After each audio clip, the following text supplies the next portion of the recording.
so I gotta catch a flight from Hong Kong to Ho Chi Minh City to get some done for the Fyro backpack. And I'm bringing you along for the whole journey. Let's go. All right, so I'm at the airport and I'm looking over some of the objectives that we have, the Fyro team, for this trip. Really, the whole goal right now is to solidify the shape of the bag. And that refers to the actual shape, how round it is, how squared it is, what the bottom is like. But it also refers to other things, and in specific for us, it refers to the hatch, which is the front compartment. How does it open? How does it close? How does it function? These are all the things that we have to determine before we move on to the next step.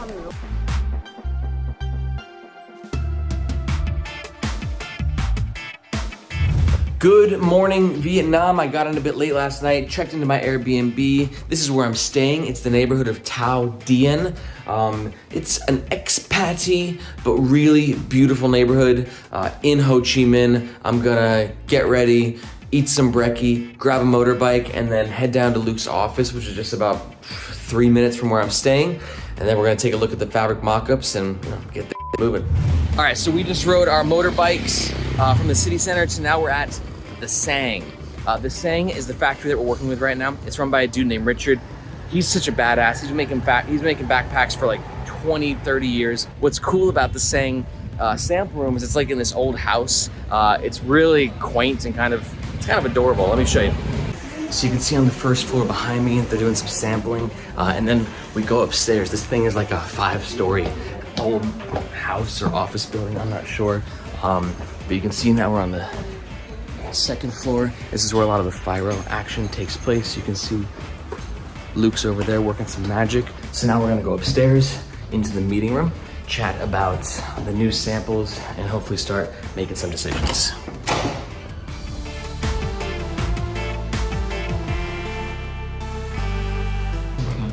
Well, if you can see, just based on V1, where I thought these proportions were perfect, the ratio of lid to non-lid, working for me. So the challenge that we're trying to figure out right now is the lid. We got this new lid in V2, which is so awesome. See this right here? It's a perfect functioning lid, which is exactly what we want it to be. The problem is it's not quite as sexified as we want it to be just yet. It's a little flat, a little too big. So we're gonna go down a couple levels, talk to the pattern maker, and we're gonna throw some new ideas out there and see if we can make a new cut that gives the lid a little bit of a sexier, while still functional vibe. All right, so actually we're fusing the two lids together and bringing something new to the table, where we're actually going to be like putting a seam in it that'll help sort of pinch it and then give it a more rounded shape. Let's check it out. Not as easy as it looks. Actually, it's pretty hard. Yeah, about to say it doesn't look easy. All right, so the fabric samplers just worked their magic and finished up the new Fyro lid, where we added these little stitches in here. And these stitches are great because they add a little bit of depth and volume, right? So as you can see when you compare them, the original one, a lot bigger, a lot flatter, and that gave it a lot more wrinkles and looks less premium. What we're doing here, although it's not quite perfect yet, is we're adding these seams, which then gives it a much more like premium sort of a look. A little bit extra volume, right? So it's not like just this flat pancake. Less wrinkles without compromising any of the functionality. From there, Luke and I talked about other aspects of the bag, mainly the shape and how we needed it to self-stand, which might require a slight redesign. So we measured the bag and realized it was a bit bigger than what we wanted. This meant that Luke and I had to go back to his office and rework the design, over pizza and some beers. Of course. All right, good morning, day 2. Day 1 was crazy last night. Luke and I were at this computer until like 10:30 at night. It was a late one, but we're ready for today. The goal is we're going to make a new paper mock-up to make a new fabric mock-up, which will hopefully be the final fabric mock-up, meaning that the Fyro backpack can finally move forward to the sampling process. This new mock-up will ensure that the bag stands up straight, that it's the right shape, the right size, and that the front lid and the front panel, the hatch, all that jazz is good to go. So while Luke and Lynn are working hard trying to get this paper sample done, I'm looking at some interior materials. We've literally got a library of fabric swatch books that we're going through right now. The goal is obviously find an internal lining, right? An internal material that's durable and, you know, lightweight and looks sexy. But on top of it, I'm really hoping to find something with a unique pattern that can really just sort of own with the Fyro brand.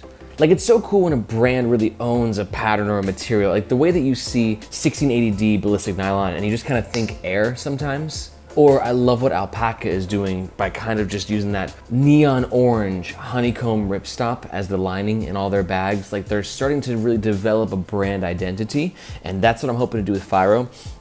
Easier said than done.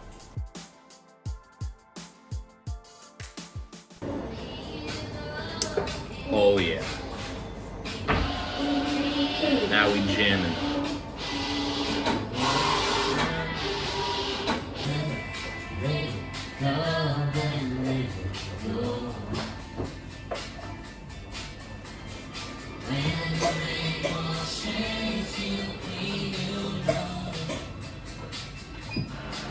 After looking through dozens of swatch books, Luke and I were leaning towards an internal material like this, a ripstop nylon poly blend in a honeycomb pattern. Now we can go with something safer like this, or really try and get weird with it with something like this. Let me know which one you prefer in the comments below. We're gonna start ordering materials to test out very soon. Once Luke and Lean finished the paper model, it was time to drive back to the sample room at the Sang. Then we explained to the sampling team the changes that we made. And then we made from here to here shorter to lose a little bit of volume. So just here we went shorter, here we went narrower, but this distance is the same. A few minutes later, the Sang team got to work. So it's the weekend now, which means that the fabric rooms and the factories are all closed. So my goal over the weekend is to hang out with this guy, take notes, get some work done, maybe sightsee a little bit, and just as importantly, eat as much Vietnamese food as humanly possible. I've really taken the time to go into detail and just take a look at the bag, and it's just really exciting where we're at right now. Because remember, we're not even in the sampling phase yet. This is still just a fabric mock-up. And with fabric mock-ups, we're just using loose scraps and materials that we're not even gonna use. Like, these shoulder straps are not the Fyro shoulder straps. They're just some random ass shoulder straps that we threw in the bag because we're just trying to get the shape. And then once the shape is solidified, hopefully on Monday or Tuesday, then we can start analyzing this bag inch by inch, centimeter by centimeter, just sort of pulling the whole thing together.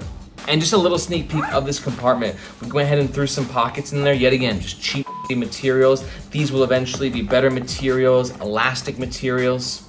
Right now we're doing 2 smaller pockets on the top, so perfect for your wired headphones or AirPods, and 2 longer pockets on the bottom. Throw the shades right there. Eventually we'll exchange this material with like a really smooth microfiber anti-scratch material. And if you're on the email list, you know that we actually were talking about adding some depth to the hatch. So we threw a bunch of actual depth at the bottom, which didn't hurt the bag from the way that it looks, but it did give it a bit more girth and room. Great spot for your keys, right? So, you know, we're gonna test this out in different ways and see what works. And remember, the Nomads Nation email list gets first dibs on everything that's happening behind the scenes with this backpack. So if you want that insider look, you can sign up with the first link in the description below. Day 5, just on my bike, which I named Eduardo, and we're at the Sang, and we're gonna take a look at how far along they are with the fabric mock-up, because let me tell you, my flight leaves in about, looking at fake watch, 28 hours, clock's ticking. So everyone in the sample room is working hard. We got like, a lot of these stations are dedicated just to the Fyro backpack. Some people are working just on the lid. Some are just working on the zipper for the front compartment, AKA the hatch. So let's talk about the size of this backpack real fast. Currently, the old mock-up is 22 liters that can expand to 28 liters. But we decided that's a bit too big for the Fyro bag. So the new fabric mock-up that the sample squad is making behind me is gonna be 22 liters that can expand to 25 liters. Now, don't get me wrong, I can respect when a bag goes from 20 to 30 liters like the Nomadic bags or Knack Pack or Black Ember. But we really took a look at the size of this bag and the accessibility with the front hatch. And we just determined that 10 liters is too much expansion. 5 is perfect sweet spot. So you can go from 20 liters in everyday carry to 25 for one bag travel. And that combo is perfect without us trying to make this bag into something that it isn't. So yet again, the sample team got to work on the fabric mock-up, and Luke and I sat down to talk about materials. Now, what this coating does is it repels water. And that's when people sell a backpack with this water beading. Yeah? But this is very temporary stuff. It's like Scotch Guard. Yeah? Like you spray Scotch Guard or something. But you put pressure on this, and after some time, what's going to happen is it's actually going to break the surface tension of the fabric and get into the fabric. You see now that spot is not beading now. So that water's starting to now penetrate the fabric. But what it's doing now is it hits the coating. So we're looking for different materials for the laptop sleeve, and I think I found the perfect one for Fyro. What do you think? So as you can see behind me, most of the sample squad is heading home for the night. It's about 6 o'clock here. And the fabric mock-up, still not done. And I leave tomorrow at 2 p.m. So it needs to get done before then, because I need to take this on my travels with me so I can test the bag out on the road and then give critical feedback so we can actually start with the first real samples so the pressure's on. I'm really hoping we get this bag done in time. See what happens tomorrow. Not gonna lie, motorbiking is pretty sweet until it starts to rain, and then it's less fun.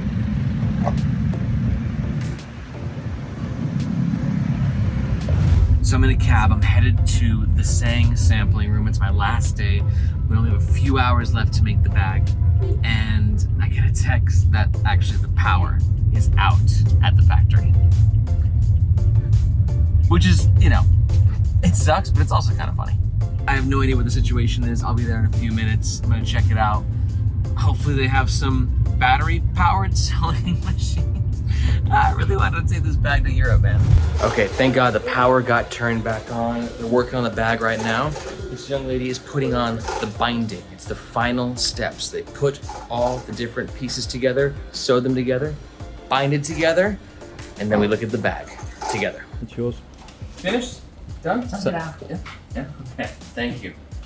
We have our finalized fabric mock-up. Thanks, guys. You can see how we've taken it to the next level too with the branding elements, putting the YKK zip down there, the additional material on the bottom, the new design, slimmed it up a lot. We've still got the 5 liters of expansion going from 20 to 25 liters. Very exciting. Thanks, guys. I'm literally at the airport right now. I got the bag like an hour before I had to leave, and she is a beauty. It's important to remember that we're only just getting started with this bag. What it looks like now, by the next version will be different. And 8 versions from now, it might look like a completely different bag than it currently is. Our biggest challenge will be making sure that we hit that middle of the road between beautiful but functional, and also figuring out a way to get this lid of the hatch to be as awesome as possible, because we're not there quite yet. Now, I'm about to catch a flight to Europe, and while I'm there, Luke's gonna start on the first real sample. This will be a sample with all the features, everything that we want in it, and once I get that in a few weeks' time, I'm gonna be sure to run you through the entire thing.